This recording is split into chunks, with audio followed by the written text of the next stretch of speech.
con las historias de misericordia y para ello vamos a abrir la palabra de Dios en el Evangelio de Lucas y vamos a ver la parábola del fariseo y el cobrador de impuestos, también conocido como el publicano, el fariseo y el cobrador de impuestos.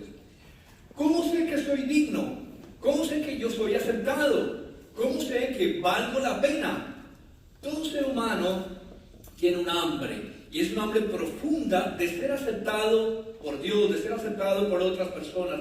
Necesitamos que alguien nos diga que somos aceptados, que somos valiosos. ¿Y de dónde viene esa sed, esa hambre que cada ser humano tiene de ser aceptado para otros? Vamos a hacer un poco de historia, de remembranza, y si nos vamos a la Biblia, en el libro del Génesis, en el capítulo 1 al 3 de este primer libro, se nos dice que Adán y Eva estaban desnudos y no tenían vergüenza y se sentían amados y aceptados por Dios, tenían la aprobación de Dios el Padre, pero ellos decidieron pecar, escoger su propio camino y esa relación que había inicialmente con Dios se interrumpió, es lo que se denomina pecado. Y entonces, a partir de ese momento, no solamente Adán y Eva, sino todos los seres humanos empezaron y empezamos a escondernos de Dios, escondernos de otros, incluso escondernos de nosotros mismos. Y viene la pregunta entonces, ¿cómo podemos volver a recapturar, cómo podemos volver a encontrar ese sentido de aceptación, de ser aceptado por Dios? ¿Cómo puedes ser aprobado? ¿Cómo nuevamente puedes sentirte valioso? Y cada religión que el ser humano se ha inventado trata de responder a esta pregunta y lo hace de diversas maneras, pero la respuesta es la misma. Todas las religiones dicen, debe ser suficientemente bueno. Cada religión lo dice. El hinduismo, el budismo, el islam, hasta el judaísmo tradicional y el humanismo tienen la misma respuesta. Para que tú seas aceptado por otros, necesitas ser suficientemente bueno. En el islam, ellos tienen los 5 pilares para ser buenos.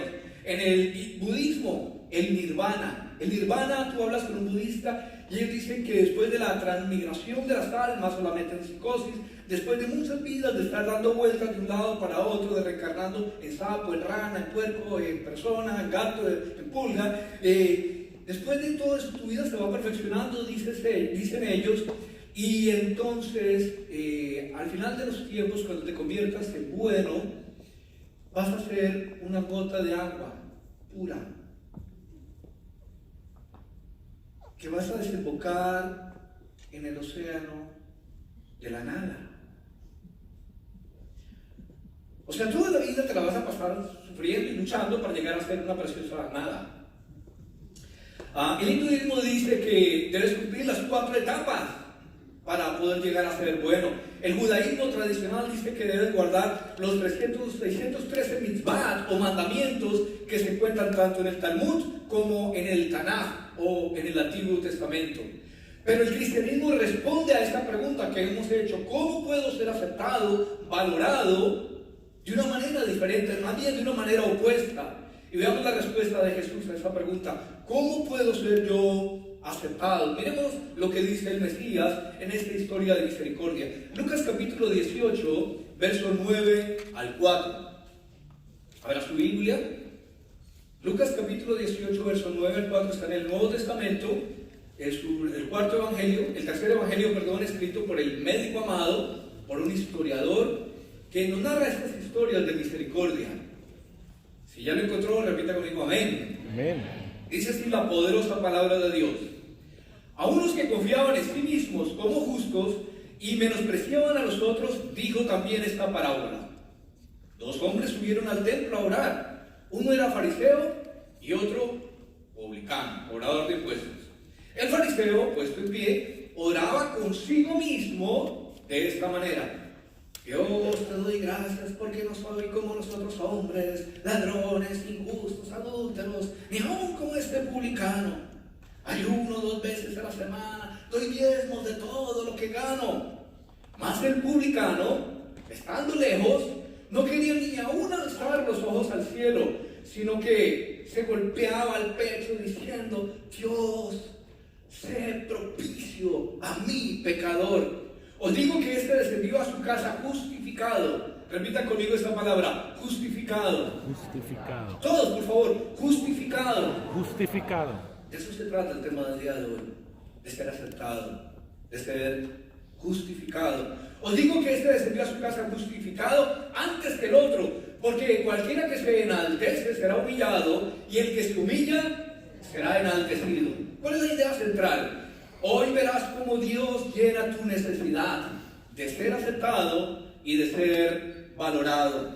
El primer versículo que hemos leído allí en este capítulo 18, en el versículo 9, se nos dice a quién iba dirigida esta parábola y con qué propósito Jesús la iba a dar. Miren el 18:9. A unos que confiaban en sí mismos como justos. Hasta ellos va. A los que se creen los que viven juzgando cada rato a los demás. Los religiosos de la época, ¿verdad? A unos que confían en sí mismos como justos y menospreciaban a los otros, dijo esta parábola. Esta parábola es para aquellos que se creen muy religiosos. ¿Cómo puedo ser justificado? Ser justificado tanto en el Tanaj, en el Antiguo Testamento, como en el Nuevo Testamento, la palabra justicia tiene que ver con la palabra ser aprobado, ser aceptado. Pasar el examen sin escrutinio, pasar el escrutinio, el examen sin falta alguna, con perfección total, con la máxima calificación posible. Y voy a sorprenderlos. Voy a sorprenderlos con el título que le voy a dar al fariseo. ¿Por qué? Porque en el mundo occidental casi siempre se ha denigrado del fariseo. El fariseo es el chico malo de la película. Pero al fariseo lo voy a llamar el chico bueno. La oración de un buen hombre es el primer punto. El primer hombre, el buen hombre, ¿sí? En nuestra tradición occidental entonces tenemos menosprecio hacia los fariseos. Pero el día de hoy usted y yo vamos a hacer una deconstrucción. Vamos a sacarnos ese chip de la cabeza y vamos a mirar lo que dice el pasaje acerca de esta persona. Primero que todo, el pasaje no nos dice absolutamente nada malo acerca del fariseo. Si usted leyó el pasaje no encontró absolutamente nada equivocado acerca del fariseo. Los fariseos en la época de Jesús, de hecho, eran los reformadores, los que buscaban un avivamiento, un resurgimiento de la religión oficial de Israel.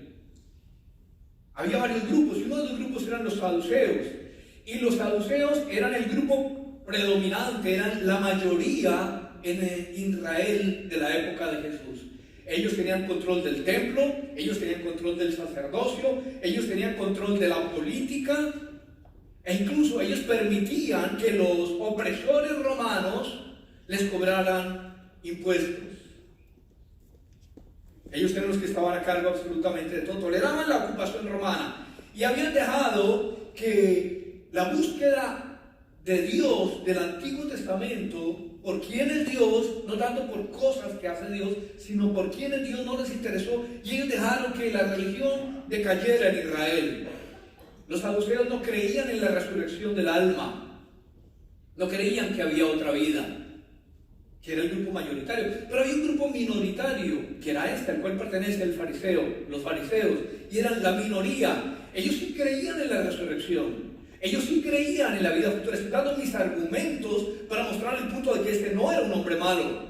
Ellos creen que el valor y la aprobación viene de obedecer las 613 misbah o mandamientos del Talmud o del Antiguo Testamento. Ellos tratan de obedecer las leyes del Antiguo Testamento. Ellos eran fervientes en su religión. Eran socialmente considerados gente buena. Este fariseo, en términos humanos, era un buen hombre. Miremos la oración que él hace. Ahora analicemos la oración. Ya vimos el carácter de persona externamente, socialmente, era una buena persona. Ahora miremos la oración que él hace. Noten bien que tanto el fariseo como el publicano no son ateos, no hablan mal de Dios. Los dos van a la iglesia. Quizá en algunas iglesias haya fariseos. quizás haya publicanos. Miremos la oración del fariseo. Dice que oró: Dios, te doy gracias. Primero veamos lo bueno. Este hombre no es un estafador, no es un extorsionador, no es un injusto, no es un adúltero y sobre todo no es un cobrador de impuestos. Aunque tolera la ocupación romana, no es el que le cobra el impuesto a los ciudadanos de Israel. Realmente el fariseo sobrepasa en carácter moral a la mayoría de los habitantes de su época. Miren el versículo 12: ayuno 2 veces por semana. Los fariseos ayunaban lunes y jueves, cuando el Talmud y cuando el Antiguo Testamento, el Tanakh, dice que solamente deben ayunar una vez al año, según Levítico capítulo 16, en el día de la expiación. Esta palabrita es bien interesante: expiación. Una vez al año debían ayunar todo Israel, buscando el favor, el perdón y la misericordia de Dios. Pero este hombre no ayunaba una vez a la semana, ayunaba al año, ayunaba 2 veces a la semana. Pagaba diezmos de todo. Todo lo que ganaba, si encontró un billete de 20, $2 eran del Señor. Le devolvían de las taxas $4,000, 400 eran del Señor. Le pagaban a la semana $500, 50 eran del Señor. Era moralmente bueno. Pero había algo malo en la oración de este hombre. Veamos lo malo. Dice que oraba consigo mismo. Me parece un poquito de sarcástica la apreciación de Lucas. En lugar de orar con Dios, este mancito se está mirando al espejo y está orando consigo mismo. Parece que la oración del fariseo no subió del techo. Y algo feo de este hombre, del fariseo: noten bien que tan solo utiliza el nombre de Elohim, de Dios, solamente al inicio. Pero utiliza el nombre sagrado y puro de Dios, que no debe pronunciar en vano, solamente para decirle: hey Dios, te voy a hablar. Y te voy a hablar acerca de lo bueno que yo soy. Llama a Dios solamente para que Dios le eche un vistazo y mostrarle su Pierre Cardin espiritual, su Yves Saint Laurent espiritual, ¿verdad? Su buen comportamiento. Miren cómo es la oración del fariseo: yo te agradezco. Yo no soy como las otras personas. Yo ayuno 2 veces por semana. Yo pago los diezmos. Yo.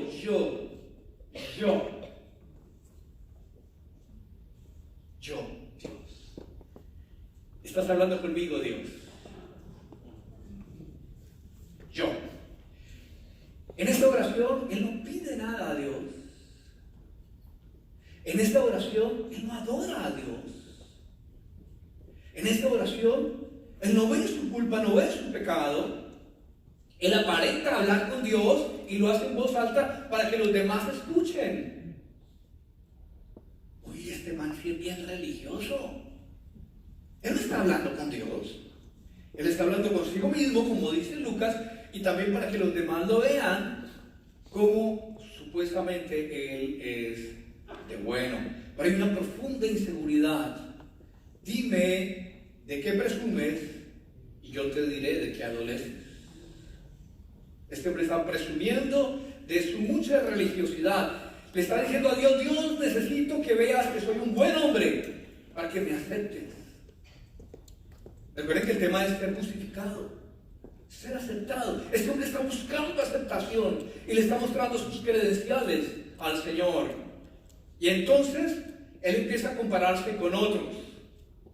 En lugar de compararse con Ronaldo, con Messi, con Falcao, él se empieza a comparar con los peores, ¿sí? No soy un estafador. En lugar de compararse con otras personas buenas de su sociedad, no soy un estafador, no soy un tramposo injusto, no soy un adúltero, no soy un recaudador de impuestos. Entonces, en lugar de compararse con otros pares, se compara con lo peor que era conocido en ese momento en esa sociedad.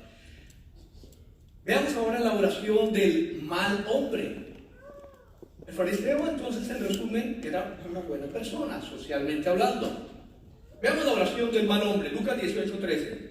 Mas el publicano, el cobrador de impuestos, estando lejos, el otro estaba aquí cerquita, pero el publicano, estando lejos, no quería ni aún alzar los ojos al cielo, sino que se golpeaba el pecho diciendo: Dios sea propicio a mí, pecador. Realmente era un hombre muy malo. El solo hecho de ser un cobrador de impuestos ya lo ponía como una persona de la peor calaña. Nos está cobrando impuestos el hombre de un imperio extranjero que nos está explotando, y además él se está enriqueciendo a costa de lo poco que nosotros tenemos. Era considerado como un colaborador de la mafia o como un nazi. En esa época era algo terrible ser un cobrador de impuestos. Y miren la postura del hombre malo. La postura del hombre malo dice en versículo 13: estando lejos, parado a la distancia. En la antigüedad, en el templo de Salomón, entre más cerca estaba del lugar santísimo o del lugar santo, en el atrio, entre más cerca estaba la persona del lugar santísimo, la persona se consideraba más pura, más religiosa, más cerca a Dios. Y la persona, cuando en la época de Jesús, cuando oraba, levantaba sus brazos y miraba al cielo. Pero dice que el publicano, por el contrario, está bien lejos. Y dice que ni siquiera mira al cielo. Quiero que mire la postura del cuerpo, del corazón, del espíritu del hombre malo, del publicano. Se golpeaba el pecho, él estaba sufriendo por ser quien era, por haberse convertido en lo que se convirtió. Se veía indigno de estar en este lugar. No soy digno de estar en este lugar. Y estaba seguro que Dios, en su pensamiento, no lo aceptaría, no lo aprobaría. Sé propicio a mi pecador, sé propicio a mi pecador. Esta palabra propicio es espectacular. Más adelante la vamos a ver. Subrayela ahí en su Biblia. Apréndala. Es una palabra técnica. Es una palabra teológica. Él está diciendo: sé propicio a mí, que soy pecador. ¿Sí? 6 palabras utilizó este hombre para hacer esta oración. El fariseo utilizó un montón de palabras, pero el publicano solamente 6 palabras. Ten piedad de mí, que soy pecador. Y la palabra para pecador que utiliza es la palabra griega amartolos, que significa extremadamente pecador. Él no dijo: Señor, por favor, perdóname mis pecadillos, mis mentiritas piadosas, que a veces me enojo. No. Señor, no solamente hago cosas terribles, yo soy un asqueroso pecador. Es la oración que está haciendo el hombre malo. ¿Qué es lo que está pidiendo este hombre? Piedad, misericordia. ¿Qué es misericordia? Ya lo hemos visto. Misericordia es la respuesta de Dios a nuestra indignidad. Es un amor que nunca podríamos merecer. Es el perdón que nunca podríamos ganar. Es una restauración que nunca deberíamos recibir. Eso es misericordia. Y este hombre está pidiendo algo que él no merece. Ten misericordia de mí. Pero hay una diferencia entre el hombre malo y el hombre bueno. El hombre malo necesita un salvador, necesita un rescatador, alguien más grande que él, más puro, más perfecto que él, que lo saque del pozo de la culpa y de la vergüenza en la cual él ha caído. Y él sabe que él mismo no puede salir de ahí, y él sabe que él mismo no lo puede arreglar. Él no puede deshacerse de todo lo malo, no solamente que ha hecho, sino en lo que se ha convertido. Solamente la misericordia lo podría rescatar. Solamente la misericordia lo podría rescatar. Pero el hombre bueno está infinitamente peor. Y vamos a ver por qué. Porque él cree en su propia moralidad. Sus intentos de obedecer los mandamientos le hacen creer que así lo va a aceptar y lo va a amar a Dios. Este hombre fariseo, él cree que él es su propio salvador. si yo subo el Popocatépetl de rodillas, si le prendo velitas a San Martín de Porres, si hago esto, yo por mis buenas obras estoy demostrando que me puedo salvar. ¿Para qué Dios mandaste a tu hijo a morir en la cruz por mí? Por mí no se necesitaba, porque soy lo suficientemente bueno. Está bien que hayas mandado a tu hijo por los drogadictos, por los homosexuales, por las prostitutas, por los que se roban el dinero, por los racistas. Está bien que haya muerto por ellos, pero por mí, no. Yo soy lo suficientemente bueno. Jesús murió en vano por mí. ¿Entiendes? ¿Entiendes lo grave que es ser un religioso? Creer que se puede salvar por sus propios méritos, por sus propias obras de bondad, cuando lo que está diciendo es: Dios, no necesito un salvador, porque yo me puedo salvar por mí mismo. Él no cree que necesita misericordia. Él cree que Dios necesita recordar cuán bueno es Él. Pero este pensamiento está equivocado. Mire lo que dice la Biblia, Romanos 3, 10 y 11. No hay justo ni aun uno. No hay quien busque a Dios. No hay quien haga lo bueno. No hay ni siquiera uno. Todos se desviaron, a una se hicieron inútiles. Génesis 2, 17.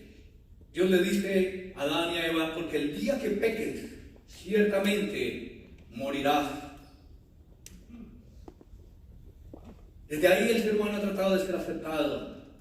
Mira lo que dice Ezequiel 18:20. El alma que pecare, esa morirá. No dice el alma que pecare pecados gravísimos, cualquier pecado. El alma que pecare morirá. Romanos 3:23. Por cuanto todos pecaron y están destituidos de la gloria de Dios. Romanos 6:23. Y la paga de este pecado es la condenación eterna, separados de Dios, la muerte eterna. Gálatas 2:16. Ya que por las obras de la ley ningún ser humano será justificado. Y puedo seguir. Todo lo anterior significa que la medida moral de un Dios perfecto es perfección. Eso es lo que Dios exige, perfección. Y si tú y yo no damos ese nivel de perfección, merecemos el infierno, merecemos ser condenados, aparte de la presencia de Dios. Significa que no puedes ser tu propio salvador. Ya vimos la oración del hombre supuestamente bueno, ya vimos la oración del hombre malo. Ahorita miremos la oración que Dios sí responde. Versículo 14. Os digo que este descendió a su casa justificado, la palabrita que les dije que tuviéramos en cuenta, antes que el otro, porque cualquiera que se enaltece será humillado y el que se humilla será enaltecido. ¿Cuál oración respondió Dios? ¿La oración del buen hombre? No. ¿Saben por qué? Porque el buen hombre no pidió nada.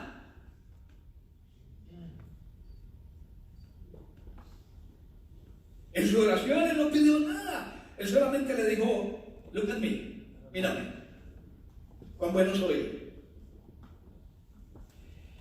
En cambio respondió la del hombre malo, porque dijo: ten piedad, ten misericordia. Y esta oración, que es la que más se repite en toda la Biblia, es la oración que siempre se responde en la Biblia. Si tú y yo vamos donde el Señor y le decimos: ten misericordia de mí, esa oración va a ser respondida. ¿Sabes decir amén? Amén. ¿Puedes darle gracias a Dios por ello? Aleluya.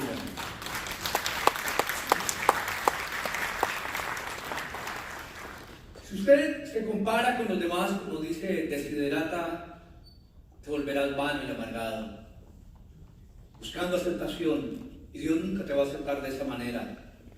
¿Cuál fue la oración del hombre malo? Pidió piedad. Y la palabra que él utilizó para misericordia, para piedad, no es la que comúnmente aparece en el Nuevo Testamento, que es la palabra griega eleos. Él utilizó otra palabra que viene de Levítico capítulo 16. Es una palabra importantísima en la teología del cristianismo y también del judaísmo, y es hilastomai. Hilastomai. Propicio. Necesito propiciación. Propiciación significa satisfacer la ira de alguien. Significa pagar el precio total. Y este hombre está diciendo: Señor, yo no quiero que me preste $5. La deuda que yo tengo es de millones, de trillones.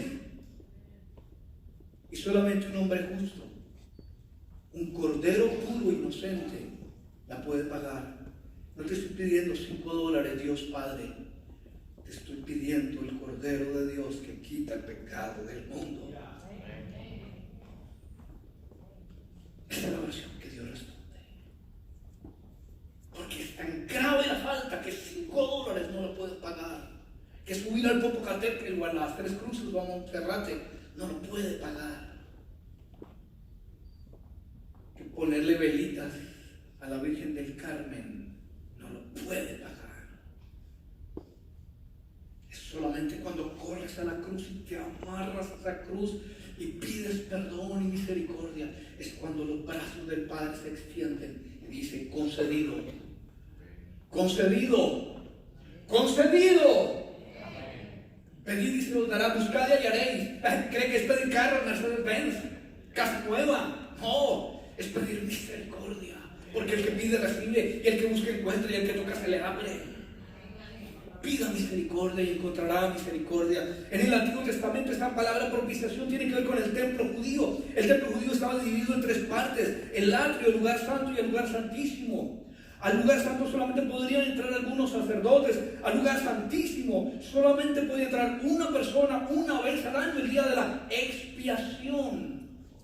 Ningún otro día, el día de la expiación. Y esa persona entraba con sangre de un animal puro, de un animal inocente. Y después de hacer todo lo que tenía que hacer en el atrio y en el lugar santo, pasaba las cortinas y entraba al lugar santísimo.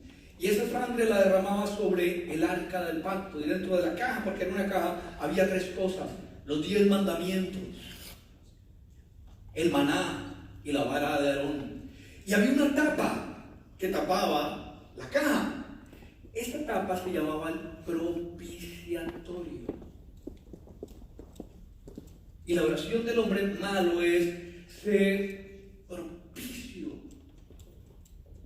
Él no está utilizando la palabra regular de perdóname mis falticas, sino propiciatorio. Es lo único que me puede salvar, la sangre de un cordero inocente, la sangre de un cordero inmolado. Y la asterión significa el asiento de la misericordia, era donde los 2 arcángeles se sentaban para mirar. El asiento de la misericordia. Este hombre está orando de esta manera: el asiento de la misericordia.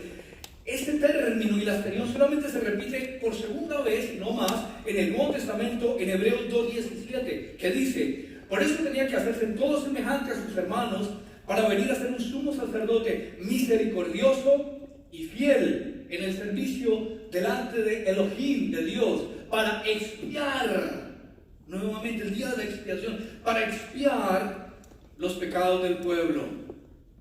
Dios es santo y Dios no puede tener nada que ver con el pecado, ni tuyo, ni mío, ni de nadie.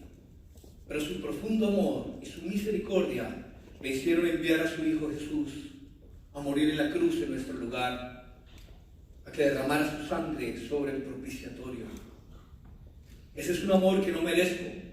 Eso es un perdón que no puedo ganar. Esa es una restauración que no debería yo recibir. Y la respuesta a esta oración es: fue justificado. Lo único que pidió: soy un miserable pecador, no puedo ni levantar la mirada. Y no necesito ni siquiera $100 millones, porque es mucha la deuda. Manda un cordero puro y la asterión que sea propicio. Amén. ¿Y cuál de los 2 fue justificado? No el religioso. Entonces justificado significa ser aprobado, ser aceptado. Busca esa aceptación, que Dios te acepte, que Dios te apruebe, que Dios te valore. Corre a la cruz, mi hermano. Corre a la cruz de Cristo, solamente en la cruz de Cristo. Y en la persona de Jesús puedes encontrar misericordia. No lo puedes ganar por tus buenas obras, no lo puedes merecer. Y Dios te lo está ofreciendo ahora: un amor total y completo que no mereces, un perdón total que no puedes ganar, y una restauración total y completa que no se puede esperar. Vamos a orar.